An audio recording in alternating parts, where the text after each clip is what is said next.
మీ చాయ్ లోపల పెట్టింది, వెళ్ళి తీసుకోండి.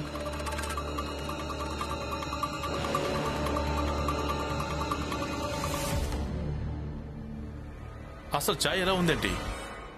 మరేం చేయాలి? పెన్షన్ ఆగిపోయింది, ఇంటి ఖర్చులు ఆచితూచి పెట్టుకోవాల్సి వస్తోంది. మరి నిన్న పాలేవైతే మిగిలాయో వాటితోనే పెట్టాను. ఇంటి ఖర్చులు తగ్గించుకోవాల్సి ఉంటుంది కదా. ఈరోజు పాలు రాలేదు. చూడమ్మా, ఒకవేళ ఇంట్లో పాలు లేకుంటే రేపటి నుంచి నాకు చాయ్ పెట్టివ్వకండి. కానీ నాన్నకు ఆయనకి ఎలా చాయ్ కావాలో అలాగే పెట్టివ్వండి. రేపటి నుంచి నేను కూడా చాయ్ తాగను. అన్నయ్య జీవితం అంతా మన కోసం ఎంతో కష్టపడ్డాడు. ఆయన కోసం మనం కేవలం చాయ్ వదులుకోలేమా? ఇల్లు కూడా వదిలేస్తే ఇంకా బాగుంటుంది. ఇదే ఆలోచించాల్సిన విషయం పిన్ని గారు. చాయ్ వదులుకోవాల్సిన పరిస్థితి ఎందుకు వచ్చింది? ఒకవేళ భీమ్రావ్... లక్ష్మి, ఏంటిది? నీకు మర్యాదగా మాట్లాడడం తెలీదా? మీరు నోరు మూసుకుంటారా? ఒకవేళ భీమ్రావ్... అంతా భీమ్ తప్పే. చాలా సంతోషమా? పొద్దున్నే మొదలు పెట్టుకో. రామ్జీ, మంగేష్ని పొద్దున్నే ఎక్కడికైనా పంపించావా ఏంటి? లేదే. ఎందుకు? ఏమైంది? మన మంగేష్ చుట్టుపక్కల ఎక్కడా కనిపించట్లేదు. కనిపించట్లేదా? పద వెతుకుదాం. పద పద.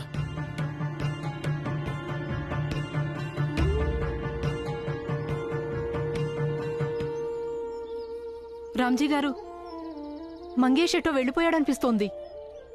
కానీ రాత్రి వరకు నాతోనే ఉన్నాడు. ఇంత హఠాత్తుగా ఎక్కడికి వెళ్ళిపోయాడు? తెలీదు. రామ్జీ, బయట ఎక్కడైనా ఉన్నాడేమో, నేను వెళ్ళి చూసొస్తాను. వద్దు, ఆగు. మంగేష్ వెతికినా కూడా దొరకడు.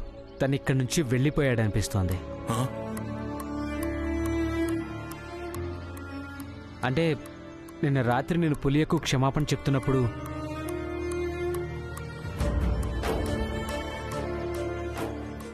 అప్పుడే బహుశా తను అక్కడి నుంచి మమ్మల్ని చూస్తుంటాడు. ఇక ఇక్కడ ఉండడం వల్ల ఎలాంటి ప్రయోజనం లేదనుకున్నాడేమో, అందుకే వెళ్ళిపోయాడు.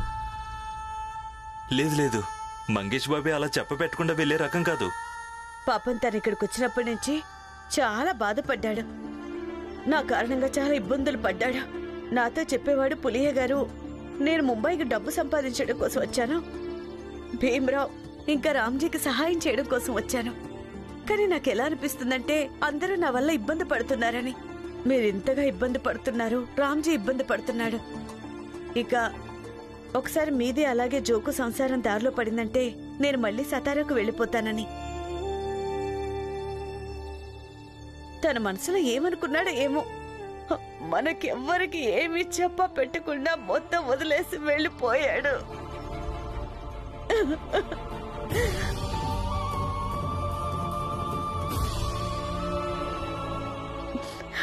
భీమ్రావ్, ఓ భీమ్రావ్,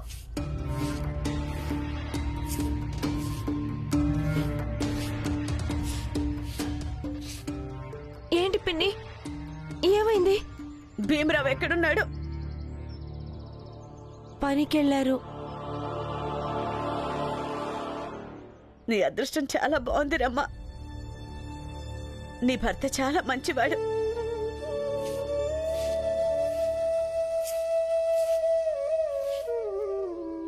భీమ్రావ్ ఏదో సాధారణ వ్యక్తి కాదు, ఇంద్రజాలికుడు తెలుసా?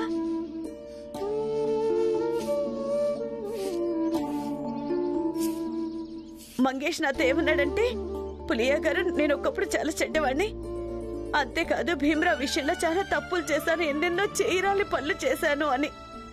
కానీ భీమ్రావ్ మంచి ప్రవర్తన కారణంగా నా మనస్తత్వం మెల్లమెల్లగా మారిపోయింది. నిస్వార్థ భావంతో ఒకవేళ ఎవరైనా సహాయం చేయడం నేర్చుకోవాలనుకుంటే భీమ్రావ్ దగ్గర నేర్చుకోవాలని.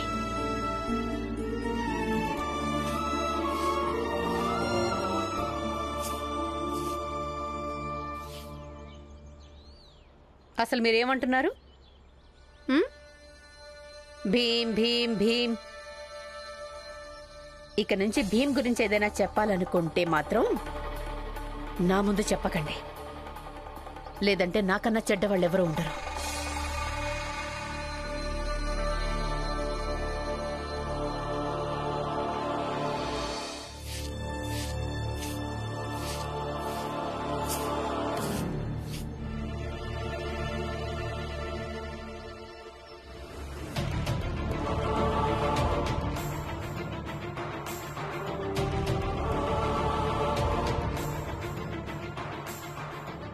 నరోత్తం జోషి,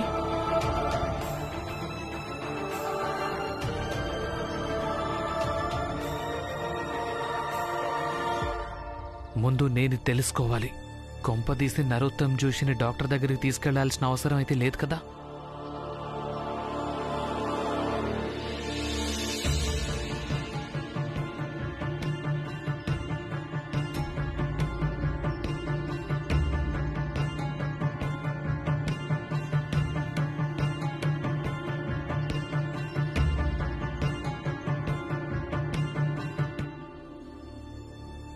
నరోత్తం గారు, మీరు మీరు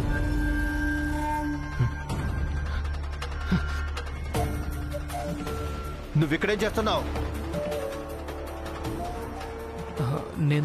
నేను చెత్తను శుభ్రం చేస్తున్నాను. ఇక్కడ చూస్తే మీరు స్పృహ తప్పి పడిపోయి ఉన్నారు. అంటే నువ్వు నా మీద నీళ్లు పోసావా? నీకు ఎంత ధైర్యం? చూడండి, నన్ను క్షమించండి, కానీ నాకు వేరే ఉద్దేశం అయితే లేదు. కేవలం మీరు బానే ఉన్నారా అని చూశానంతే. అవునా? నేను బాగున్నాను భీమరావు, సంతోషంగా కూడా ఉన్నాను. ఎందుకంటే నువ్వు ఈ పని నీకున్న అర్హత ఇదే, బాగా చేస్తున్నావని. బాబుగారు, పొద్దున్న నుండి మీ స్నేహితులు మీకోసం వెతుకుతున్నారు. మళ్ళీ ఏమైంది? పొద్దున్నే ఏం కొంపలు అంటుకున్నాయి? వాళ్ళు ఏమంటున్నారంటే ఈరోజు పొద్దున మీకు పరీక్ష ఉందని, మీరు కనిపించలేదని వాళ్ళు వెళ్ళిపోయారు.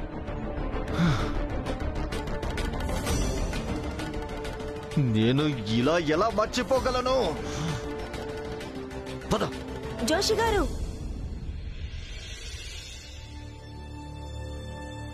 పరీక్ష మొదలైపోయి ఉంటుంది. ఇక్కడ నుంచి కాలేజీ చాలా దూరం. మీరు కాలేజీకి వెళ్ళేసరికి మీ స్నేహితులు అందరూ కూడా అక్కడి నుంచి వెళ్ళిపోయి ఉంటారు కదా. అయినా జోషి గారు, మీరెందుకు అంత కంగారు పడుతున్నారు? పరీక్షలు రాసి మీరేం చేస్తారో చెప్పండి. మీకు ఆ పరీక్ష గురించి విలువ కూడా లేదు. రమాబాయ్, ఉపన్యాసం ఇవ్వాల్సిన అవసరం లేదు, అర్థమైందా? ఉపన్యాసం ఇవ్వడం లేదు.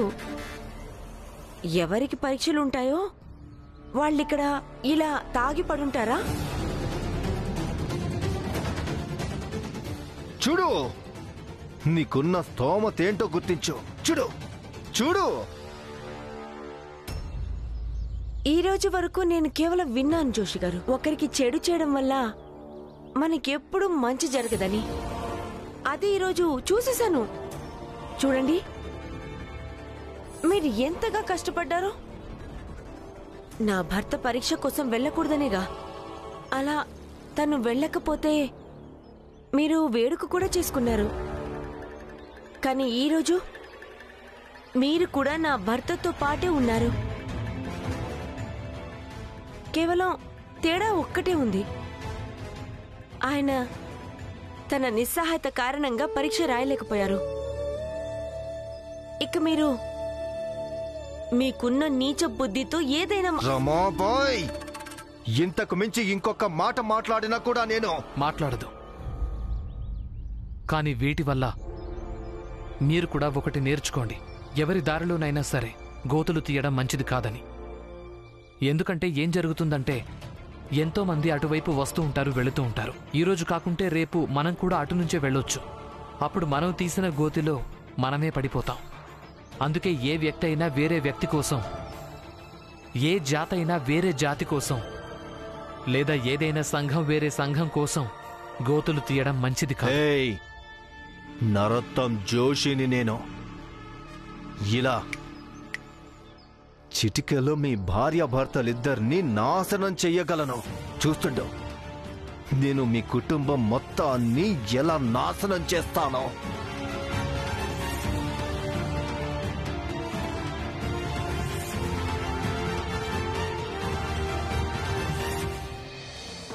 పద.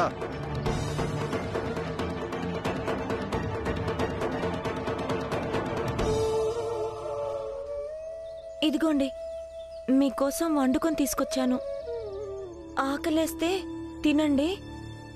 నేను పనికి వెళ్ళాలి కదా. పని పూర్తి చేశాక తింటాను.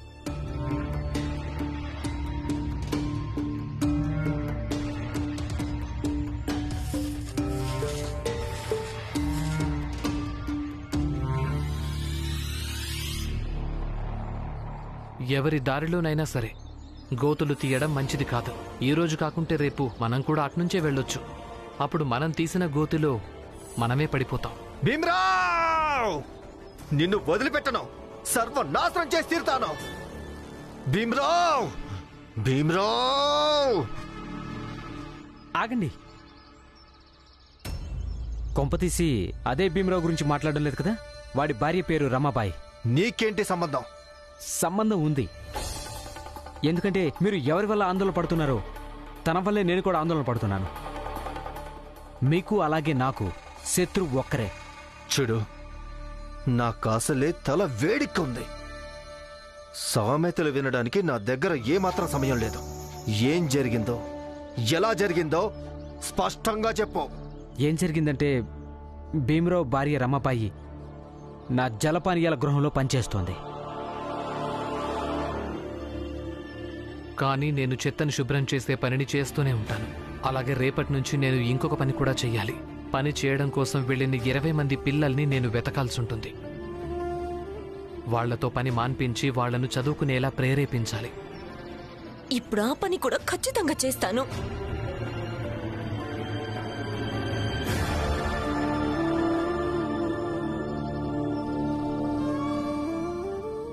ఒక్కదానివే ఏం కొనుక్కుంటున్నావు రమా? లేదు, అదేం లేదు. ఏమైందో చెప్పు. అయ్యో, ఏం లేదమ్మా. అరే ఏమైందో చెప్పు.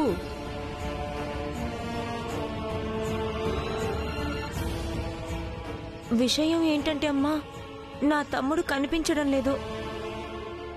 ఇప్పుడు నా భర్త పిల్లలతో పని చేయించినందుకు ఫ్యాక్టరీ యజమాని మీద ఫిర్యాదు చేసేందుకు స్టేషన్కి వెళ్లారు. ఇన్స్పెక్టర్ గారు ఏమన్నారంటే అది చదువుకుని 20 మంది పిల్లలను, అలాగే పని చేయడం ఇష్టం లేని పిల్లల్ని తేవాలంట. అప్పుడే ఫిర్యాదు తీసుకుంటారంట. ఇప్పుడు మీరే చెప్పండి, అలాంటి 20 మంది పిల్లలు ఎక్కడ దొరుకుతారు? పైగా ఏ తల్లిదండ్రులు అలా స్టేషన్కు తమ పిల్లల్ని పంపిస్తారు చెప్పండి? కానీ తను అసలు అర్థమే చేసుకోరు.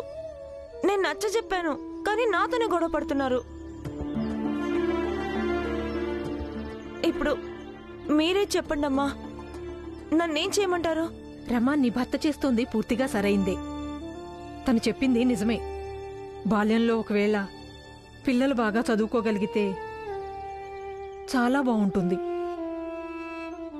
ఒకవేళ నా కొడుక్కి నేను చిన్నప్పుడు చదివించి ఉంటే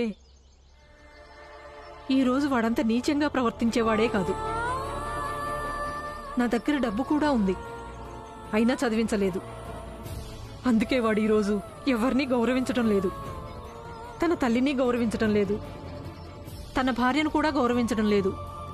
వాడు తన భార్యతో ఎంత నీచంగా ప్రవర్తించాడంటే, ఎంత తప్పు చేశాడంటే, తను ఇల్లు వదిలేసి వెళ్ళిపోయింది. ఇక్కడే కొంచెం దూరంలో ఉంటుంది. ఒకవేళ నేను నా కొడుకు సదాను చిన్నప్పుడే చదివించి ఉంటే వాడు కూడా నీ భర్తలాగే బంధాన్ని అర్థం చేసుకునేవాడు. నా కొడుకైతే నాకు రాక్షసుడులా అనిపిస్తున్నాడు.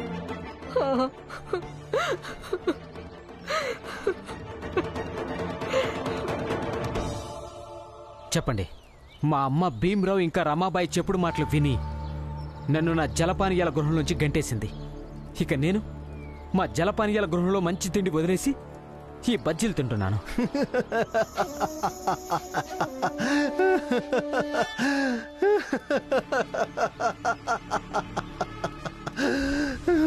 నువ్విక్కడే ఉండు.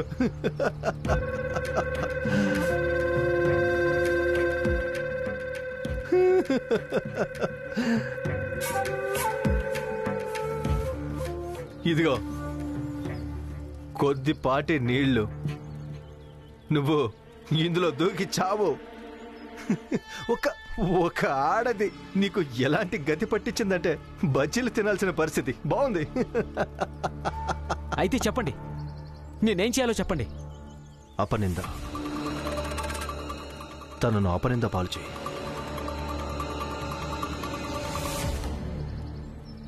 దాంతో నీ ప్రతీకారం కూడా తీరిపోతుంది. అలాగే నాకు కూడా సంతోషం కలుగుతుంది. అంతవరకు బజ్జీలు తిను.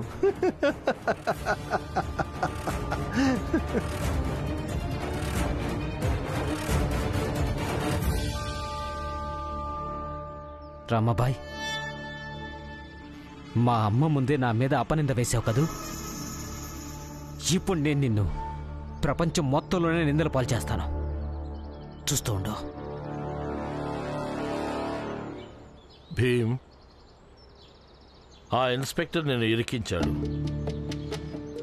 తనకు బాగా తెలుసు 20 మంది పిల్లల్ని సిద్ధం చేయడం, అది చాలక వాళ్ళ అమ్మ నాన్నల్ని కూడా సిద్ధం చేయడం పూర్తిగా అసంభవమని. భీమ్, ఆ కారణంతో నా మాటిని ఇప్పుడు నువ్వు ఈ మాట కట్టుబడి ఉండకు.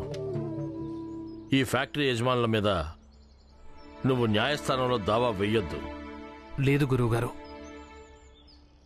ఇక ఏది ఏమైనా సరే నేను చెయ్యక తప్పదు. లేదంటే ఎంతోమంది శంకర్లు ఇలాగే కనిపించకుండా పోతారు. భీమ్, జీవితంలో ఇది అవసరం లేదు. ఏది సిద్ధాంతపరంగా సరైందో అది ప్రత్యక్షంగా కూడా అలాగే ఉండాలని. సిద్ధాంతపరంగా పిల్లల మరణానికి బాధ్యత ఎవరో ఒకరు అంగీకరించక తప్పదు. కానీ ప్రత్యక్షంగా ఆ బాధ్యుల దగ్గరికి చేరుకోవడం అంత తేలిక కాదు భీమ్. గురువుగారు, మా అమ్మ అప్పుడప్పుడు నవ్వుతూ చెప్తూ ఉండేది, ప్రపంచంలో ఎలాంటి వాళ్లను గుర్తుపెట్టుకోవడం జరుగుతుందంటే ఎంతో కష్టమైన పనులను చేసిన వాళ్లను. వాటిని చేయడం గురించి ఆలోచించడం కూడా అసాధ్యమవుతుంది.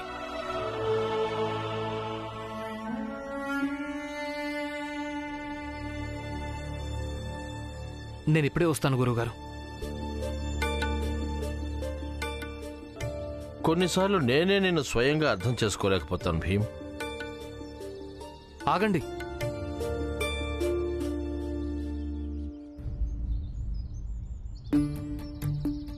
మీరిద్దరూ ఎక్కడికి వెళ్తున్నారు? పనిలోకి. మీరు పనిలోకి వెళ్ళకండి, వెళ్ళి చదువుకోండి. చదివితే ఏమవుతుంది? గొప్పవాళ్ళు అవుతారు. గొప్పవాళ్ళమైతే ఏమవుతుందన్నయ్య? చూడు, ఇప్పుడు మీరు పని చేయడానికి ఎక్కడికి వెళ్తున్నారు? ఫ్యాక్టరీకేనా? గొప్పవాళ్ళు అవడం అంటే అర్థం ఏంటంటే ఫ్యాక్టరీకి యజమానులాగా అవుతారని.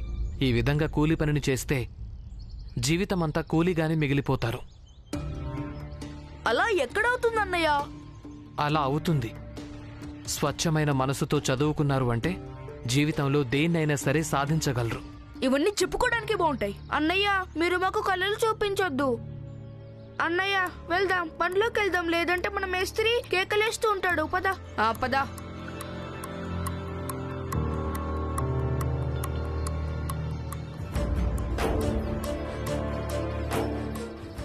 భీమ్, నువ్వేం చేయబోతున్నావో అది అసంభవం అనిపిస్తుంది. నా అభిప్రాయం అయితే దీని గురించి నువ్వు మరోసారి ఆలోచించడం మంచిది. మొదట్లో ఇలాంటి పనులు అసంభవంగానే కనిపిస్తాయి, కానీ నేనిది చేసి తీరుతాను. అత్తయ్య, పక్క వీధిలో జాతర జరుగుతోంది. ఇక్కడి నుంచి అందరూ వెళ్తున్నారు. మనం కూడా వెళ్దాం పదండి. అత్తయ్య, అది పెద్దగా ఉండే ఉయ్యాల. అదంటే నాకు చాలా ఇష్టం అత్తయ్య. అది పైనుంచి కిందికి వచ్చినప్పుడు అప్పుడు గాల్లో తేలుతున్నట్టుగా అనిపిస్తుంది. మనం కూడా వెళ్దాం అత్తయ్య.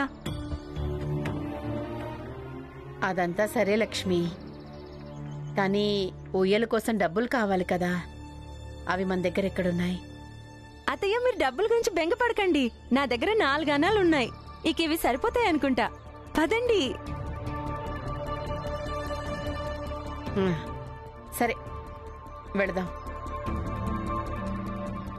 ఎలాగూ చాలా రోజులుగా ఇల్లంతా శోకమే నిండిపోయింది కదా.